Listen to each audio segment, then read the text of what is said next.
How's it going, everybody? Pen here and welcome to World of Warships. The new latest patch came up 0.5.11 and we got some new armor layouts to see.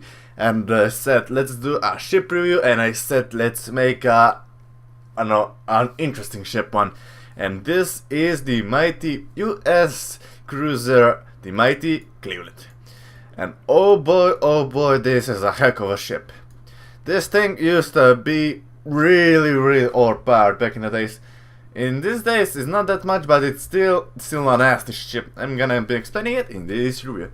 So the thing that everybody probably wonders now is how the armor layout works on this ship. Well, let's take a look. So we have a little bitty surprise. As we can see that this armor plating at the front of the guns is 165mm, which is not bad, but in consideration that you will face the enemies up to tier 7, that means that Colorado will penetrate you. Now the most amazing thing that I actually saw about this ship, it's actually in its Citadel. Now Citadel is really well hidden. As you can see, there is only a little patch of the Citadel that's actually exposed from up the water. All the rest of the Citadel is below the water. Now the downside is that this is quite a big top area to look down. As we can see that the Citadel deck is only 51mm thick, which is not a lot.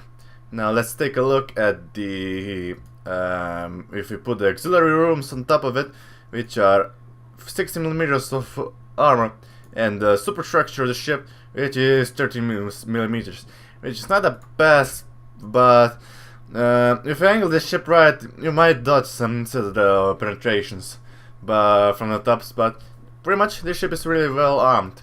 Now the guns, as we can see, they have a really nice battery mount belt armor, which is 152mm, which sometimes we'll say from smaller caliber of guns, but it usually will get a lot of hidden turrets knocked out in the game. So I don't know, the super conning tower is 127mm, which is not bad, but it's not important unless you get headshotted right in the head. So okay, this was a little bit of armor layout. So the front of the ship is only 60mm and pretty much the rest is 60mm, so all around this is a paper thin lightly armored ship. Now let's look some stats of this ship's survivability. With this fully upgraded ship you will get 3,500 points of hit points, let's say. And as we can see that the armor is 13 to 127mm. Now as we saw in the armor layout, the front of the turrets is 156mm thick, so I don't know how this works, but this 172mm is only the conning tower, so they usually don't include the turrets in the armor layout. So yeah, this thing has a little bit more armor on turrets and the stuff. So to repeat the protection, the armor belt, I didn't put a lot of attention to it. As you can see, here is the Citadel armor belt, is 127mm, so it's pretty much the same as on the conning tower. So this is pretty much the most armored parts of this ship overall. Now artillery, this is some nasty artillery, I have to say. Now when this thing gets fully upgraded turrets and guns, this thing has 152mm guns, which might deceive you, but these guns will rape battleship and destroyers like nothing else, because these guns have 8 seconds reload time, which means that you can punch out shots so fast that you will just keep firing on them. And there is 12 of these guns, 3 guns in each turret, so we have 4 turrets. That's the equivalent of the 12 guns. Now the downside to these guns is the balancing factor. A long time ago this ship was balanced because it had a really nice high velocity rounds. Now to balance this ship, they decided to give it a little bit more low velocity rounds. And that means that shell will travel a long time to its target than the high velocity rounds. Now the good thing about this guns is also that it has 12% of setting the enemy on fire with each round. and taking into consideration that this thing has 12 guns, you have a really nice chance of setting enemies on fire, and you will want to do this a lot. And there is one nasty trick that I'm gonna show you in the gameplay, which involves using some clever hill tactics. So this is a really interesting thing to the secondary armament, which consists of this Mark 32 guns. Is dual-purpose guns actually, which can be used to protect yourself against ship and aircraft, which is not bad. And the main battery firing range is 14.6 kilometers, which is not the biggest, but it will get the job done. Now, this thing doesn't get torpedoes, but it has the most impressive anti-aircraft armament of all ships, up to tier 9, I guess. So it gets the anti-aircraft armament rating up to 53 points. So what do we get for anti-aircraft armament? Well, we get all alike Mark IV machine guns, which are high caliber machine guns, and you get 13 of them in separate parts of this ship. And we get 6 Bofors Mark 1, which are double gunned Bofors, which are really effective. And then we get these guns, the dual-purpose anti-aircraft armament.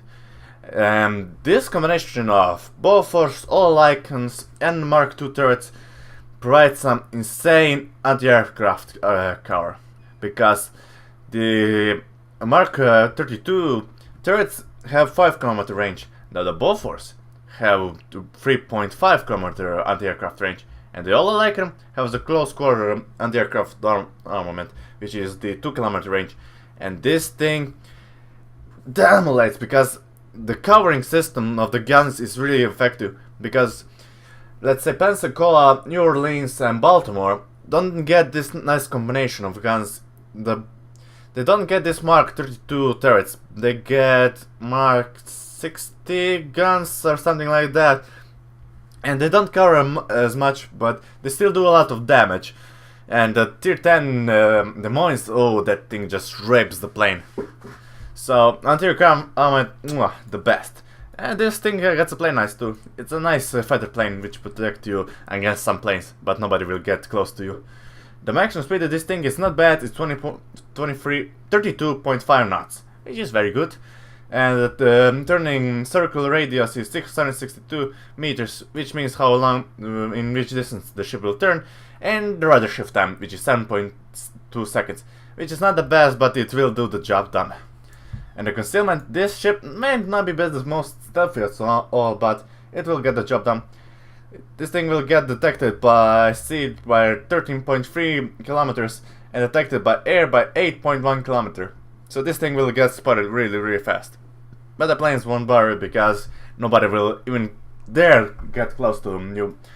Because this thing gets a defensive fire cooldown, as we can see down here. And well, this is defensive fire cooldown, which I don't know, it activates all anti-aircraft armament, and it just start pummeling the skies with the anti-aircraft armament, and they will destroy everything. And the fighters and the bombers will get scattered, and they won't be accurate as much as they would be in the full focus mode. And as I said, the fighter, and you get the first upgrade. It's usually the whole upgrade, which gives you additional hit points, 4,700 hit points, and 2 extra anti-aircraft mounts. And you get the fire control system upgrade, which gives a 10% more firing range, and you get from, what is this, from the 13.3 kilometer range to the 14.6 kilometer firing range. Now this is something that you can risk. This is a second gun upgrade. This decreases your reload time by 2 seconds, but it increases your turret rulers by 10 seconds, which is not good, but you can get still the job done. If you want to sacrifice some turret speed, you can get some really nice firing guns.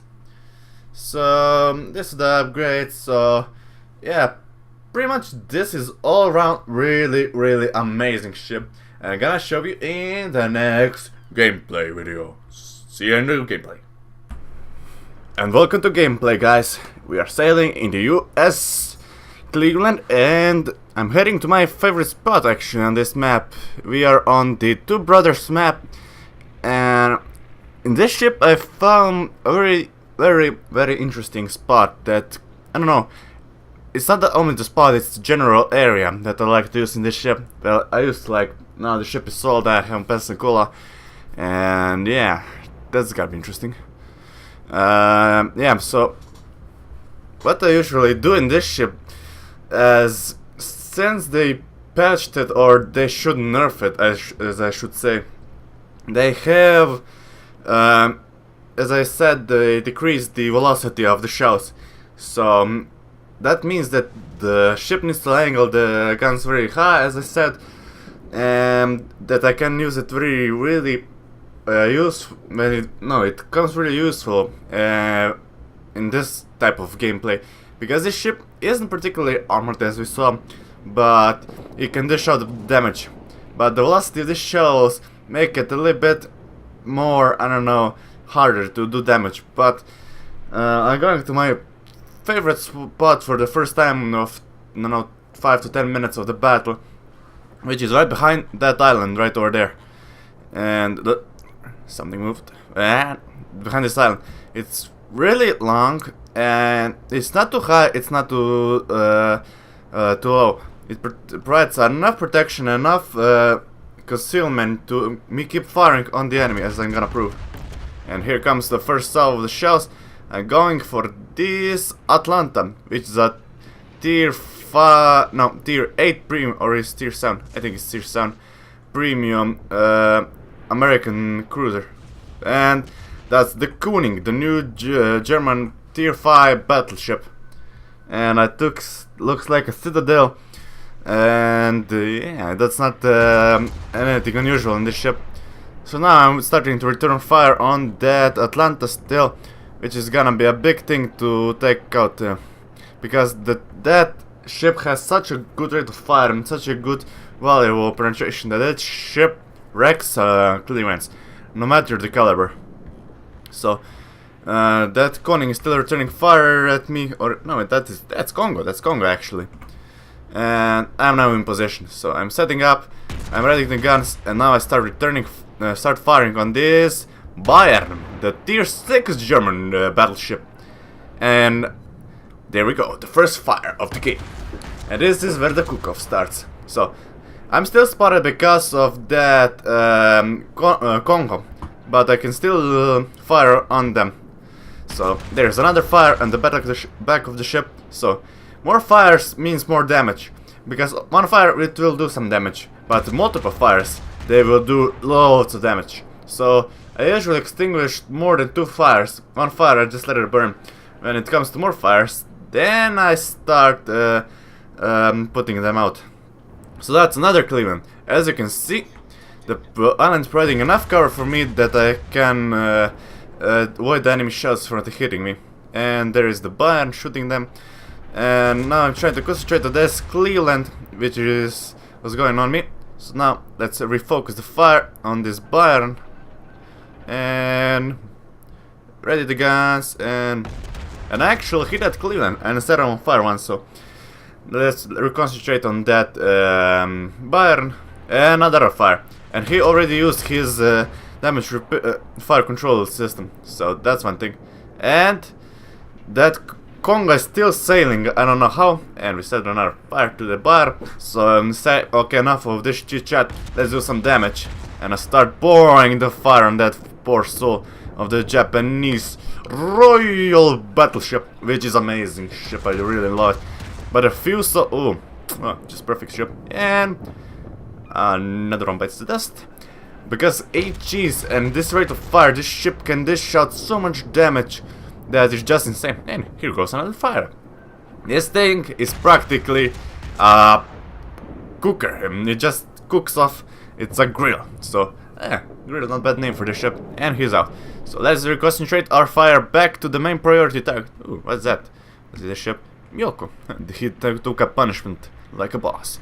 So, and that Baron is in the land borders. Let's take some damage to him. Make damage to him. And here it comes. Now, as you can see, He's 9 kilometers from me, and I can still fire quite effectively at him, because the elevation of the guns is so high that I can practically shoot over the hill and still hit the enemy. And here comes some shots.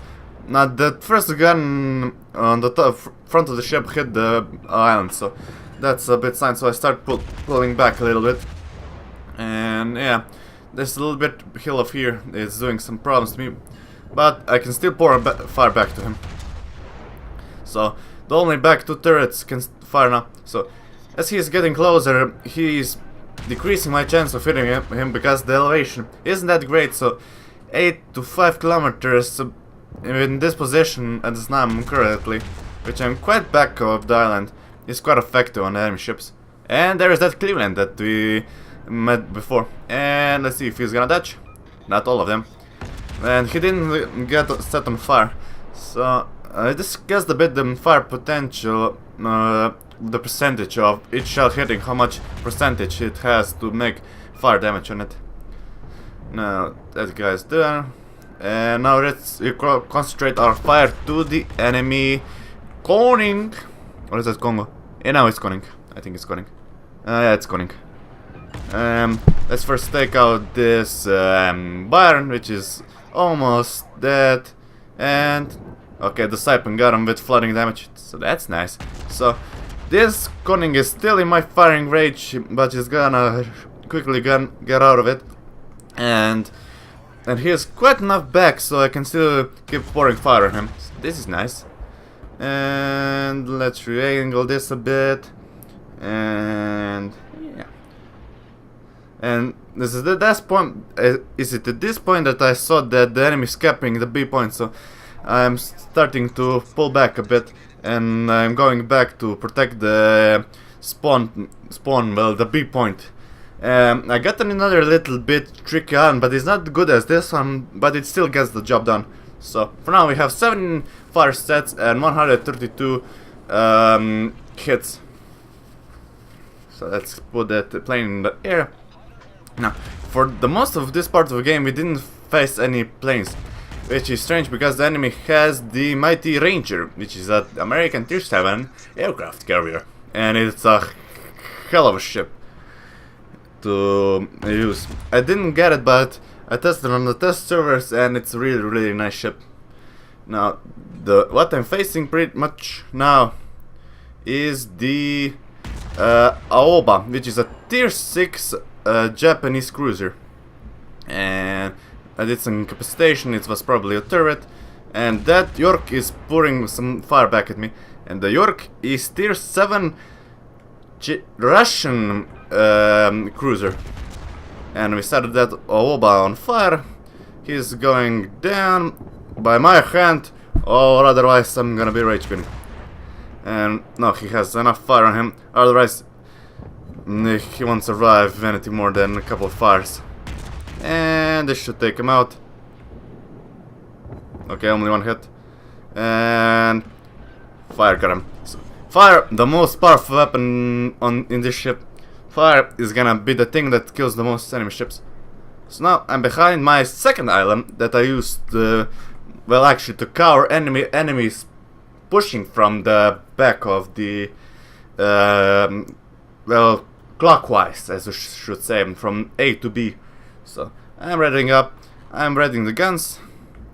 So I start to pull back a little bit because New Mexico is steaming right in my direction. So I need to be careful because the New Mexico, I don't know what is about this ship, but it does so much Citadel damage that is just unbelievable.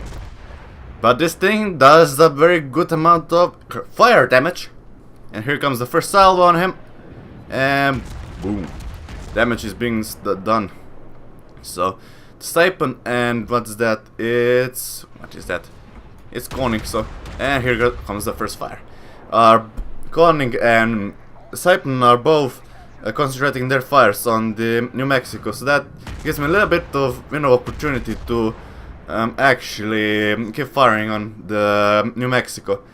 But the problem is that he's steaming away from me because he knows what he's dealing with, so he knows the tactic that I'm using. I'm behind island, nobody can see me, I didn't get spotted, I think, to this point. I think... yeah, here. I pull out of the island too much, and I get set on fire. I set him on fire. What I'm talking today. Ah! Okay, here comes another salvo. And this ship is so nicely rapid firing that even before the first the salvo comes on the enemy ship, the second one is already in the air. So at this point the enemy is controlling 3 points and we control only 1. But we are so ahead of the points because we sunk so many ships that we have some breathing space left. So the other point squad of our ships is pushing down the sea line, and me, Koning and Saipan are all protecting this B point. Well, we're trying to take a bet, but we have to first take out this New Mexico. I'm trying to set them a little bit more on fire. And another fire. I think he's on fire on 2 different places actually, so he is burning and he's gonna have some flying damage now. Thanks to that Saipan. And Saipan, that ship is interesting. I know I'm talking too much about other ships than this, but I know some ships are worth to mention and their greatness. So he took another torpedo hit and he's still on fire on the back of the ship, and another kill from me. And I got an Arisonst, the achievement for doing I don't know how much fire damage to the enemy. So I think it's about 60% of the enemy hit points needs to be damaged by the fire. So that's nice. And that's the Ovneni, the Russian Tier 6 destroyer. And that thing has some serious rate of fire on those guns and some fire effect on it. And he's gonna be running away, but because the velocity this shows is so low that he easily can dodge them. But it's the amounts of guns that actually can make some damage to him, because the spread of those shells is quite effective. And he's having on fire again, and I already used my fire control system. What's that in the back? It's Koning, so he doesn't have the range on me. That's a York. That's as I said, Tier 7 Russian cruiser. And he has some mean guns on those things, on that ship, which are quite effective when it comes to destroying other cruisers. The calibers thing is the most impressive thing about the York. And here comes the salvo. And the fire has been done. Now you will burn, and he extinguishes it. And here comes another salvo. So pretty much what I've been doing now is jumping from island to island, taking cover, and keep pouring the enemy with fire. And I did probably the most damage with those fires that I set on. So this is, I don't know how much in the game, but I think that nothing major actually happens from this point on, because we're gonna soon cap them out on the points. And I don't know, I will see if it happens something else in this game. So I will probably cut out, so let's see what happens in the future.